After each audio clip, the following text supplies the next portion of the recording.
ਆਸ਼ਾ ਅੱਜ ਬਹੁਤ ਖੁਸ਼ ਸੀ ਕਿਉਂਕਿ ਅੱਜ ਉਹਦੀ ਜ਼ਿੰਦਗੀ ਦਾ ਸੁਪਨਾ ਪੂਰਾ ਹੋ ਗਿਆ ਸੀ।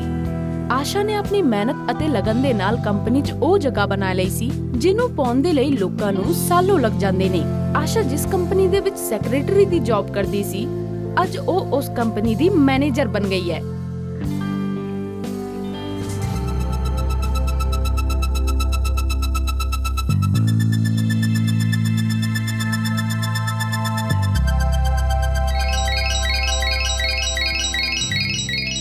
Good morning sir.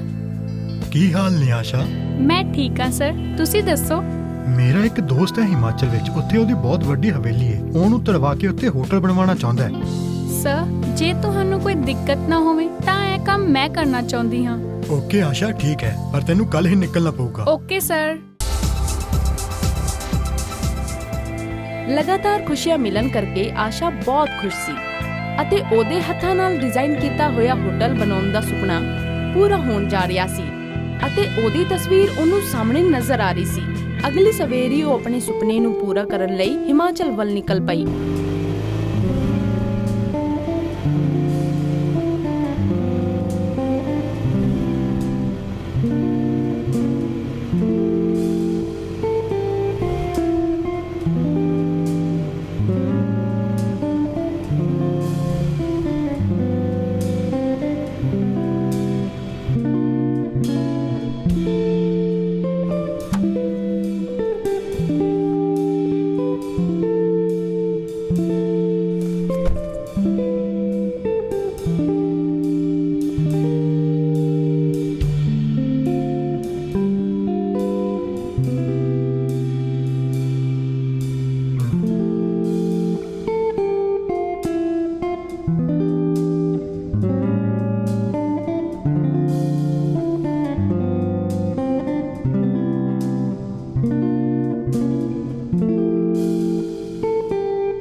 ਵਾਹ, ਕਿੰਨਾ ਸੋਹਣਾ ਹੈ। ਤੁਹਾਨੂੰ ਵਧੀਆ ਲੱਗੀ?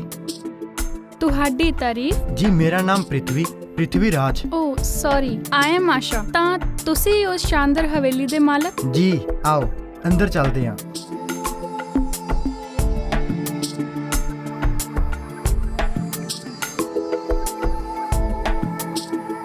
ਮੈਡਮ ਦਾ ਸਮਾਨ ਇਹਨਾਂ ਦੇ ਕਮਰੇ ਵਿੱਚ ਰੱਖ ਦਿਓ।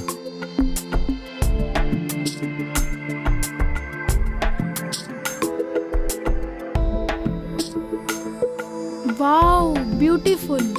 ਜਦੋਂ ਇਹ ਹੋਟਲ ਬਣ ਜਾਊਗਾ ਤਾਂ ਕਿੰਨਾ ਸੋਹਣਾ ਲੱਗੂਗਾ। ਬਸ ਮੈਂ ਇਹੀ ਚਾਹੁੰਦਾ ਕਿ ਇਸ ਹੋਟਲ ਦੇ ਚਰਚੇ ਚਾਰੇ ਪਾਸੇ ਹੋਣ। ਐਦਾਂ ਹੀ ਹੋਊਗਾ ਪ੍ਰਿਥਵੀ ਜੀ। ਤਾਂ ਫਿਰ ਠੀਕ ਹੈ, ਕੱਲ ਤੋਂ ਹੀ ਕੰਮ ਸ਼ੁਰੂ ਕਰ ਕੱਲ ਤੋਂ ਹੀ ਕਿਉਂ? ਅੱਜ ਤੋਂ ਕਿਉਂ ਨਹੀਂ? ਜਿਵੇਂ ਤੁਸੀਂ ਚਾਹੋ।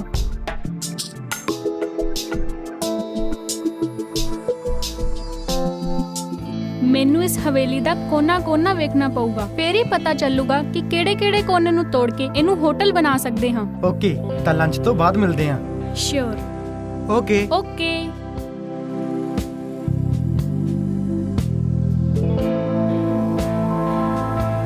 ਆਸ਼ਾ ਇੰਨੇ ਵੱਡੇ ਪ੍ਰੋਜੈਕਟ ਦਾ ਹਿੱਸਾ ਬਣਨ ਜਾ ਰਹੀ ਸੀ ਤੇ ਪ੍ਰਿਥਵੀ ਨੇ ਉਹਨੂੰ ਹਵੇਲੀ ਦੇ ਬਾਰੇ ਚ ਦੱਸਣਾ ਸ਼ੁਰੂ ਕੀਤਾ ਅਤੇ ਸਾਰੀ ਜਾਣਕਾਰੀ ਦਿੱਤੀ। ਕਿੰਨੇ ਰੂਮ ਨੇ ਤੇ ਕਿਹੜੀ ਲੱਕੜ ਦਾ ਇਸਤੇਮਾਲ ਕੀਤਾ ਹੈ।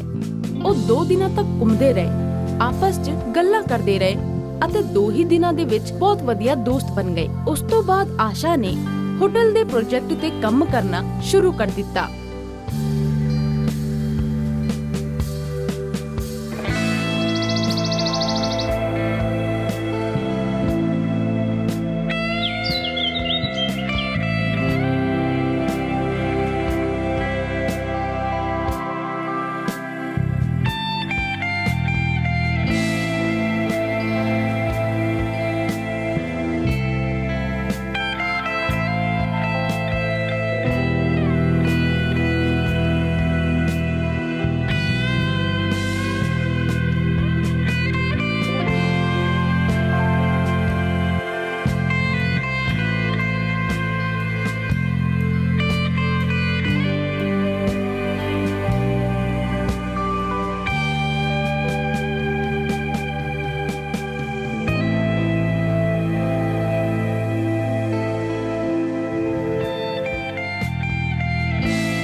ਹੈਲੋ ਆਸ਼ਾ ਜੀ। ਹਾਈ ਸਰ, ਕਿਵੇਂ ਹੋ ਤੁਸੀਂ? ਗੁੱਡ, ਤੁਸੀਂ ਦੱਸੋ? ਕੱਲ ਰਾਤ ਤੋਂ ਹੀ ਰੂਮ ਦੀ ਲਾਈਟ ਖਰਾਬ ਹੈ। ਫਿਰ ਤੁਸੀਂ ਮੈਨੂੰ ਦੱਸਿਆ ਕਿਉਂ ਨਹੀਂ? ਇਹੋ ਜੀ ਗੱਲ ਨਹੀਂ ਸੀ, ਐਨੀ ਰਾਤ ਨੂੰ ਮੈਂ ਤਕਲੀਫ ਦੇਣਾ ਸਹੀ ਨਹੀਂ ਸਮਝਿਆ। ਇਸ ਦੇ ਵਿੱਚ ਪਰੇਸ਼ਾਨੀ ਦੀ ਕੀ ਗੱਲ ਹੈ? ਮੈਂ ਹੁਣੇ ਤੁਹਾਡਾ ਸਮਾਨ ਦੂਜੇ ਰੂਮ ਵਿੱਚ ਸ਼ਿਫਟ ਕਰਵਾ ਦਿੰਦਾ ਹਾਂ। ਆਓ ਤੁਸੀਂ। ਪ੍ਰਿਥਵੀ ਜੀ ਨੇ ਮੇਰਾ ਸਾਮਾਨ ਦੂਜੇ ਰੂਮ 'ਚ ਸ਼ਿਫਟ ਕਰਵਾ ਦਿੱਤਾ। ਉਹ ਕੋਈ ਸਪੈਸ਼ਲ ਹੀ ਰੂਮ ਸੀ। ਉਸ ਕਮਰੇ 'ਚ ਕਿਸੇ ਔਰਤ ਦੀ ਬਹੁਤ ਹੀ ਵੱਡੀ ਤਸਵੀਰ ਲੱਗੀ ਹੋਈ ਸੀ। ਉਸ ਕਮਰੇ 'ਚ ਜਾ ਕੇ ਮੈਨੂੰ ਬਹੁਤ ਹੀ ਅਜੀਬ ਫੀਲ ਹੋਇਆ। ਮੇਰੇ ਪੁੱਛਣ ਤੇ ਪ੍ਰਿਥਵੀ ਜੀ ਨੇ ਦੱਸਿਆ ਕਿ ਇਹ ਕਮਰਾ ਉਹਨਾਂ ਦੀ ਪਤਨੀ ਦਾ ਹੈ ਅਤੇ ਤਸਵੀਰ ਵੀ, ਜੋ ਹੁਣ ਇਸ ਦੁਨੀਆ ਵਿੱਚ ਨਹੀਂ ਹੈ, ਅਤੇ ਉਹ ਆਪਣੀ ਪਤਨੀ ਨਾਲ ਬਹੁਤ ਪਿਆਰ ਕਰਦੇ ਸੀ। ਇਸ ਲਈ ਉਸ ਕਮਰੇ ਨੂੰ ਉਹਨੇ ਐਵੇਂ ਹੀ ਸਜਾ ਕੇ ਰੱਖਿਆ ਹੈ। ਹੁਣੇ ਤੱਕ ਤਾਂ ਮੈਨੂੰ ਇਹ ਸਭ ਨੋਰਮਲ ਹੀ ਲੱਗ ਰਿਹਾ ਸੀ, ਪਰ ਉਸ ਰਾਤ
तू ना डर, मैं तेनू कोई नुकसान नहीं पहुंचाऊंगी। पर तू तो मर चुकी है ना? हाँ, मैं मर चुकी हाँ, मगर मेरी आत्मा नू शांति नहीं मिली। पर मेरे सामने इन्ने सालों विच सिर्फ तू ही मेरी आवाज सुनी है। सिर्फ तू ही है जो मेरी हेल्प कर सकती है। किहो जी हेल्प? मेरे हत्यारे नू सजा, ਜਿਹੜਾ ਹਜੇ ਤੱਕ ਆਜ਼ਾਦ ਘੁੰਮ ਰਿਹਾ ਹੈ। ਕੀ ਹੋਇਆ ਸੀ ਤੁਹਾਡੇ ਨਾਲ? ਇਸ ਹਵੇਲੀ ਦੀ ਅਸਲੀ ਮਾਲਕਿਨ ਮੈਂ ਹਾਂ। ਇਹ ਗੱਲ ਅੱਜ ਤੋਂ 4 ਸਾਲ ਪਹਿਲਾਂ ਦੀ ਹੈ, ਜਦੋਂ ਮੇਰਾ ਅਤੇ ਪ੍ਰਿਥਵੀ ਦਾ ਵਿਆਹ ਹੋਇਆ ਸੀ। ਮੇਰੇ ਮਾਂ-ਬਾਪ ਨਾ ਹੋਣ ਕਰਕੇ ਪ੍ਰਿਥਵੀ ਹੀ ਮੇਰਾ ਸਭ ਕੁਝ ਸੀ। ਅਸੀਂ ਦੋਵੇਂ ਵਿਆਹ ਕਰਨ ਤੋਂ ਬਾਅਦ ਇਸ ਹਵੇਲੀ ਦੇ ਵਿੱਚ ਪਹੁੰਚੇ।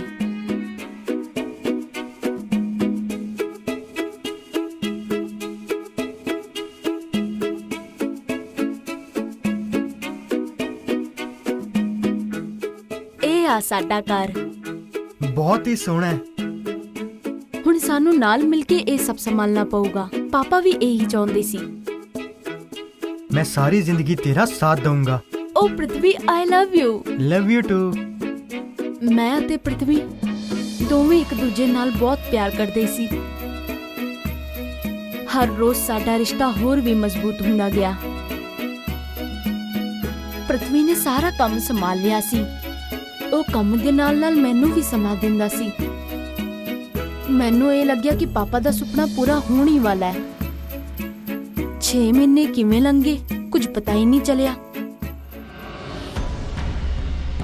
ਪਰ ਮੈਨੂੰ ਕੀ ਪਤਾ ਸੀ ਕਿ ਮੇਰੇ ਜੀਵਨ ਵਿੱਚ ਤੂਫਾਨ ਆਉਣ ਵਾਲਾ ਹੈ। ਉਸ ਦਿਨ ਪਹਿਲੀ ਵਾਰ ਮੇਰੇ ਅਤੇ ਪ੍ਰਿਥਵੀ ਦੇ ਵਿੱਚ ਝਗੜਾ ਹੋਇਆ ਜਦੋਂ ਉਹਨੇ ਹਵੇਲੀ ਨੂੰ ਹੋਟਲ ਬਣਾਉਣ ਦੀ ਗੱਲ ਕੀਤੀ। ਤੂੰ ਸਮਝਦੀ ਕਿਉਂ ਨਹੀਂ ਇਸ ਗੱਲ ਨੂੰ? ਬਹੁਤ ਪ੍ਰੋਫਿਟ ਹੈ ਹੋਟਲ ਲਾਈਨ 'ਚ। ਤੁਹਾਡਾ ਦਿਮਾਗ ਖਰਾਬ ਹੋ ਗਿਆ ਹੈ? ਮੈਂ ਕਦੇ ਵੀ ਆਪਣੇ ਘਰ ਨੂੰ ਹੋਟਲ ਨਹੀਂ ਬਣਨ ਦਵਾਂਗੀ। ਮੇਰਾ ਇਸ ਘਰ ਤੇ ਕੋਈ ਹੱਕ ਨਹੀਂ ਹੈ, ਪਰ ਇਸ ਮਾਮਲੇ ਵਿੱਚ ਨਹੀਂ। ਓਹ, ਤਾਂ ਮੈਂ ਸਿਰਫ ਨੌਕਰ ਹਾਂ ਇਸ ਘਰ ਵਿੱਚ। ਮੈਂ ਇਹ ਨਹੀਂ ਕਿਹਾ। ਮਤਲਬ ਤਾਂ ਇਹੀ ਸੀ। ਜੋ ਸਮਝਣਾ ਹੈ ਸਮਝੋ। ਉਸ ਰਾਤ ਸਾਡੀ ਬਹੁਤ ਲੜਾਈ ਹੋਈ। ਮੈਂ ਸਾਰੀ ਰਾਤ ਰੋਂਦੀ ਰਹੀ ਤੇ ਪ੍ਰਿਥਵੀ ਬਾਹਰ ਬੈਠਾ दारू ਪੀਂਦਾ ਰਿਹਾ।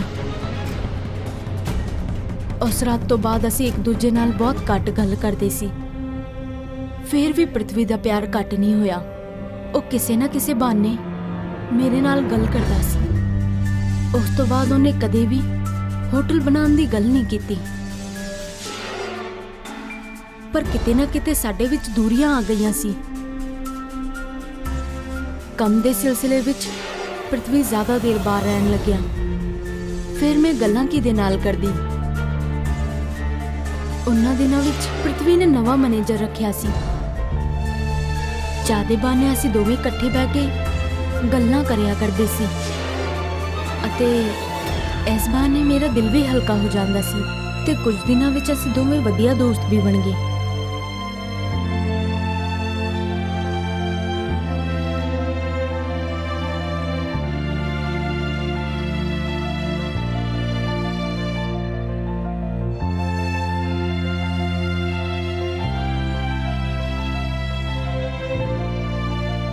ਹੋਰ ਦੱਸੋ, ਹੋਈ ਗੱਲ ਪ੍ਰਿਥਵੀ ਜੀ ਨਾਲ? ਤੁਹਾਨੂੰ ਤਾਂ ਪਤਾ ਹੀ ਹੈ, ਕਿੱਥੇ ਫੋਨ ਕਰਦੇ ਹੋ ਮੈਨੂੰ? ਲੱਗਦਾ ਹੈ ਕਾਫੀ ਦਿਨ ਹੋ ਗਏ ਉਹਨਾਂ ਨੂੰ ਗਏ ਹੋਏ। ਹੁਣ ਤਾਂ ਪਤਾ ਵੀ ਨਹੀਂ ਚੱਲਦਾ ਕਦੋਂ ਆਉਂਦੇ ਨੇ ਤੇ ਕਦੋਂ ਚਲੇ ਜਾਂਦੇ ਨੇ। ਮੈਨੂੰ ਤਾਂ ਇਹ ਵੀ ਯਾਦ ਨਹੀਂ ਕਿ ਸਾਡੀ ਆਖਰੀ ਵਾਰ ਗੱਲ ਕਦੋਂ ਹੋਈ ਸੀ। ਓਹ, ਧਿਆਨ ਕਿੱਥੇ ਸੀ ਤੁਹਾਡਾ? ਤੁਸੀਂ ਆਪਣਾ ਸਾਰਾ ਹੱਥ ਮਚਾ ਲਿਆ।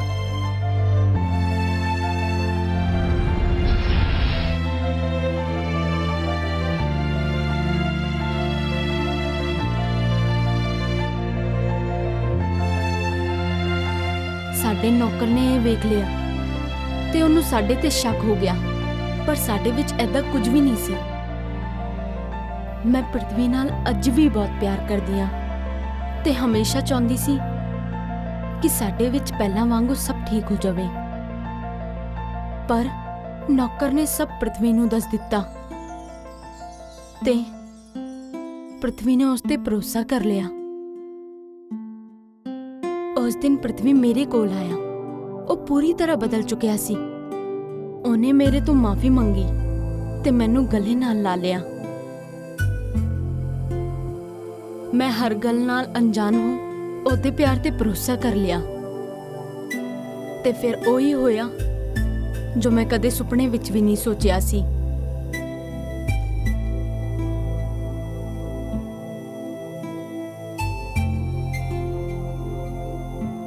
ਅਸੀਂ ਕਿੱਥੇ ਜਾ ਰਹੇ ਹਾਂ? ਤੂੰ ਚੱਲ ਤਾਂ। ਪਲੀਜ਼ ਦੱਸੋ ਤਾਂ ਸਹੀ।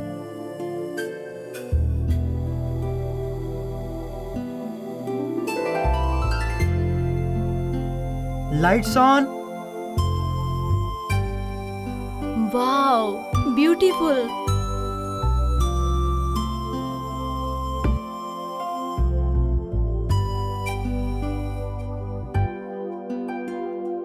ਹੈਪੀ ਬਰਥਡੇ ਮੇਰੀ ਜਾਨ। ਓ ਮਾਈ ਗॉड, ਅੱਜ ਮੇਰਾ ਬਰਥਡੇ ਆ। ਤੁਹਾਨੂੰ ਯਾਦ ਸੀ? ਤੈਨੂੰ ਲੱਗਦਾ ਮੈਂ ਭੁੱਲ ਸਕਦਾ ਹਾਂ?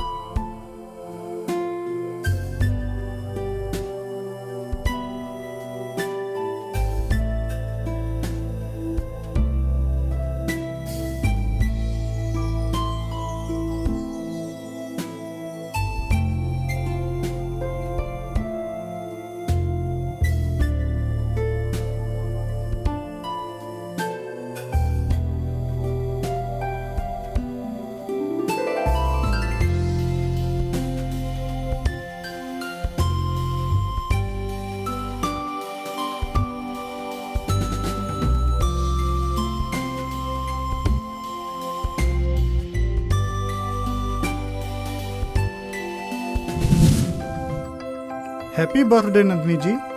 ਆਕਾਸ਼ ਤੁਸੀਂ ਮੈਂ ਬੁਲਾਇਆ ਸੀ। ਅੱਜ ਤੋਂ ਬਾਅਦ ਮੈਂ ਕਦੇ ਵੀ ਤੈਨੂੰ ਕੱਲਾ ਨਹੀਂ ਛੱਡਾਂਗਾ। ਓ ਪ੍ਰਿਥਵੀ, ਚੱਲ ਚੱਲ ਹੁਣ ਜਲਦੀ ਕੇਕ ਕੱਟ ਕਰ।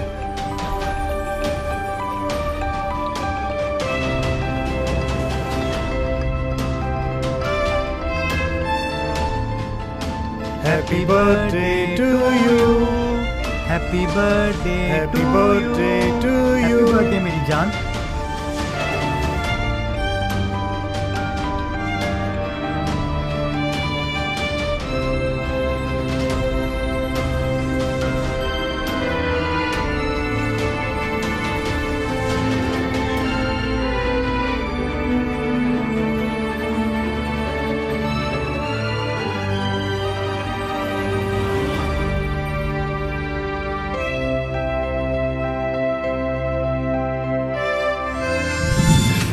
ਇਹ ਕੀ? ਇਹ ਤੁਹਾਡੇ ਦੋਵਾਂ ਦੇ ਧੋਖੇ ਦਾ ਇਨਾਮ।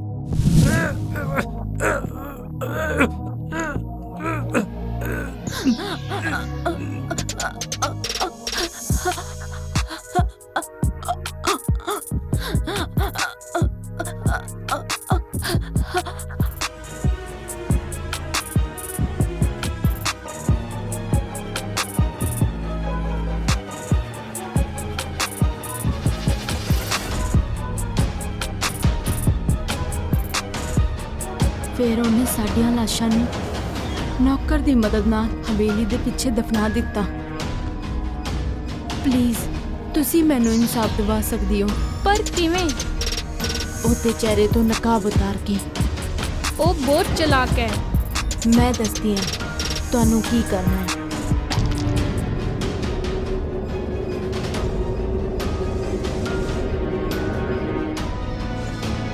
ਆਪਾਂ ਕਿੱਥੇ ਜਾ ਰਹੇ ਹਾਂ ਆਸ਼ਾ ਜੀ? ਚੱਲੋ ਤਾਂ ਸਹੀ। So beautiful. ਥੈਂਕਸ ਤੁਸੀਂ ਫੋਨ ਕੀਤਾ ਸੀ, ਕੋਈ ਸਰਪ੍ਰਾਈਜ਼ ਹੈ? ਜੀ। Lights on.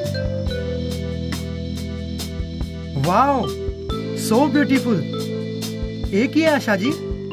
ਅੱਜ ਤੁਹਾਡੇ ਹੋਟਲ ਦਾ ਨਕਸ਼ਾ ਤਿਆਰ ਹੋ ਗਿਆ ਹੈ ਤੇ ਮੈਂ ਸੋਚਿਆ ਛੋਟੀ ਜੀ ਪਾਰਟੀ ਹੋ ਜਾਵੇ। ਜ਼ਰੂਰ, ਕਿਉਂ ਨਹੀਂ। ਤੇ ਚਲੋ ਸੈਲੀਬ੍ਰੇਟ ਕਰਦੇ ਹਾਂ।